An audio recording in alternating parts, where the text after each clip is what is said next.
Good evening, and welcome to the late night hour.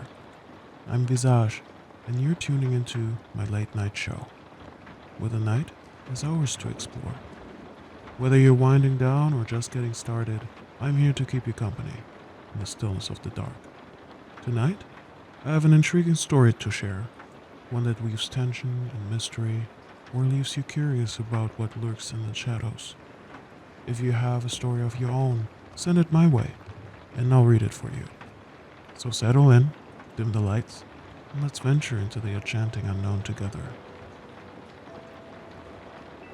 The night at Miller's house. I'll never forget the night I've spent at Miller's house. Call it a house was a stretch. It was more like a decaying carcass, an old mansion slowly collapsing under the weight of its own history. The creaking wood and flaking paint made it look like it was still alive, clinging to its last memories while sending a shiver down my spine. It was the kind of place that inspired ghost stories, kind of stories that sent chills creeping up your back long after you heard them. It was a Friday, beginning of October, the month when the veil between the living and the dead thins to a whisper. I was 16, filled with a youthful bravado, eager to prove myself to my friend, James. I dare you, he had said with a smirk. And before I knew it, we made plans for an overnight stay at Miller's house. I remember chuckling nervously, the thrill of fear igniting my adrenaline. We arrived at dusk, the sky bruising into the deep shades of purple and orange. The wind whispered through the trees like a warning. The house loomed before us, a three-story skeleton of what had once been a grand home. This gabled roof and warped shutters looked like twisted hands reaching for help. With each step toward the front door, my heart hammered against my ribcage. Inside, the air was thick with dust and the musty scent of decay. The floorboards groaned underfoot as if protesting our presence. "This is gonna be great," James chirped, his voice echoing against the walls like an unwelcoming guest. I forced a smile, but dread nestled itself in my gut. James led the way through the dimly lit hallways, his flashlight beam slicing through the shadows. "Look!" he exclaimed, pointing to a portrait of a stern-looking woman, her eyes seeming to follow us. "That's old Mrs. Miller. They say she never laughed." "Great," I muttered under my breath. I tried to shake off the feeling that we weren't alone, but the unease pressing down on me was relentless. As the night fell, we set up our sleeping bags in what had once been a lavish sitting room, the remnants of faded elegance scattered about. Cracked leather furniture, dust-covered mirrors, and moth-eating curtains. We huddled together, telling ghost stories that danced on the edge of our imagination, feeding off the shadows that clung to every corner. The deeper we delved into tales of the past, the more palpable tension grew, the air thick with unspoken fears. Then came the tapping, a soft, rhythmic sound, like fingernails scraping against the wood.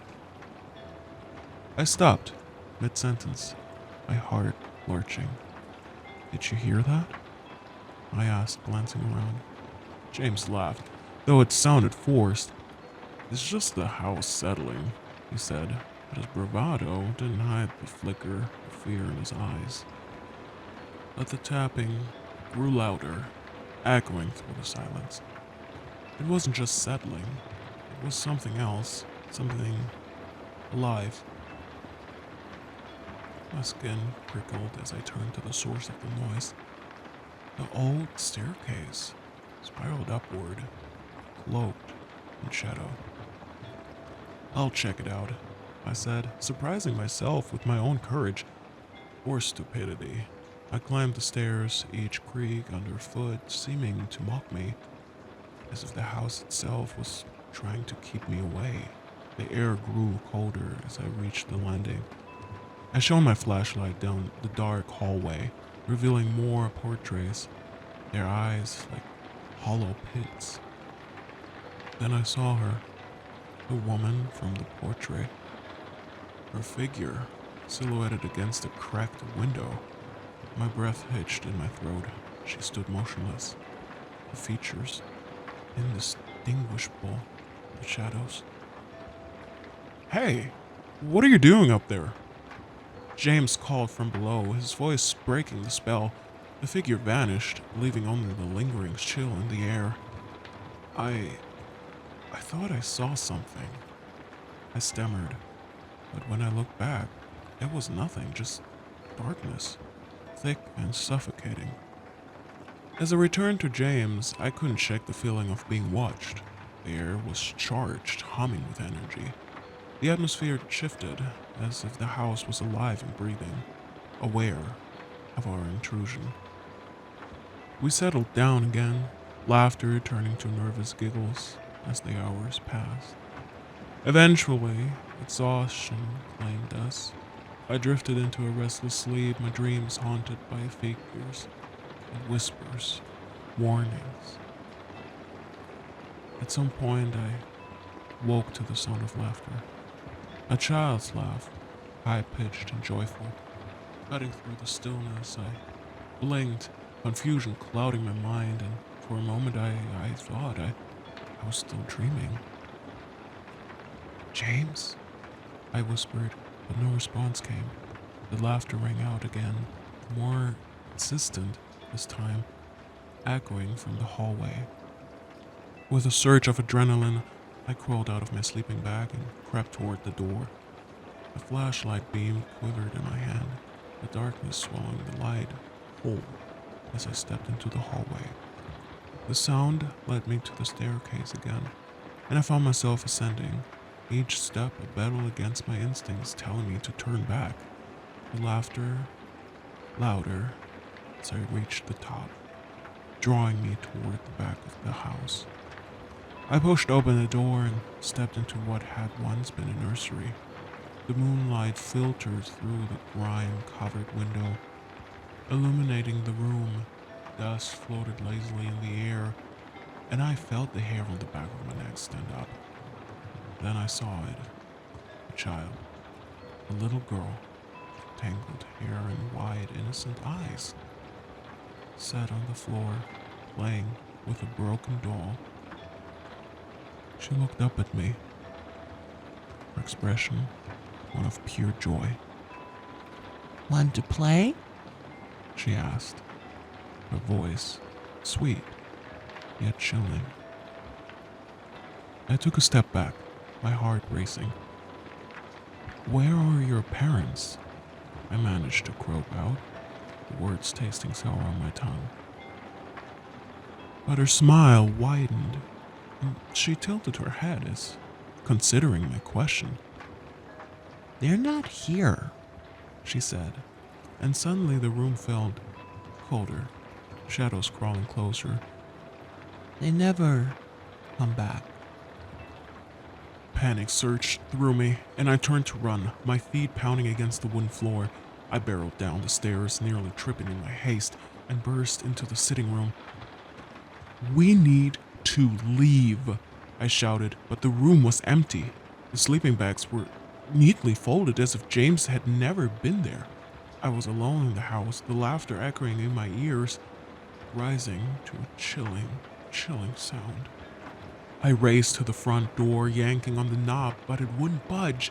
I pounded on it, shouting for James, but the only response was the ominous silence of the house. The shadows twisted around me, growing thicker as if they were alive, grasping at my ankles. The laughter returned, now mixed with whispers, taunting me, pulling me back into the darkness. I backed away, panic clawing at my throat, and turned to face the hallway once more. Please, I pleaded, my voice trembling. Just let me go. but the shadows didn't respond. They closed in, swallowing my whole, and as I stumbled backward, I saw the girl again, her eyes wide with that same innocent joy, standing just out of reach. Play with me. She whispered, and then everything went dark. I awoke on the floor of the sitting room, the first light of dawn filtering through the grimy windows. My heart raced as I scrambled to my feet. The house was silent, the oppressive weight of the night lifting slightly. I glanced around and my breath hitching when I realized I was alone. "James," I shouted, panic setting in. "Where are you?"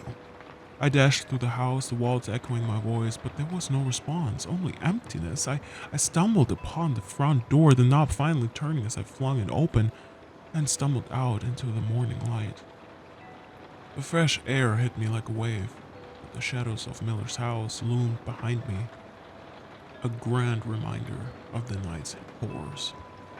As I made my way back home, I couldn't shake the feeling that I had left something behind, a piece of myself that would forever remain in that haunted house, alongside the echoes of laughter and whispers of the past. Later that day, I spoke with the police, my heart racing as I recounted the night's events. They listened with a mixture of skepticism and pity, and when I mentioned James, they said they don't know the James. As I described him more, they said, "Listen, kid, there is no James in this neighborhood, not the one that you're talking about." It's as if they said he never existed. I felt my world tilt on its axis.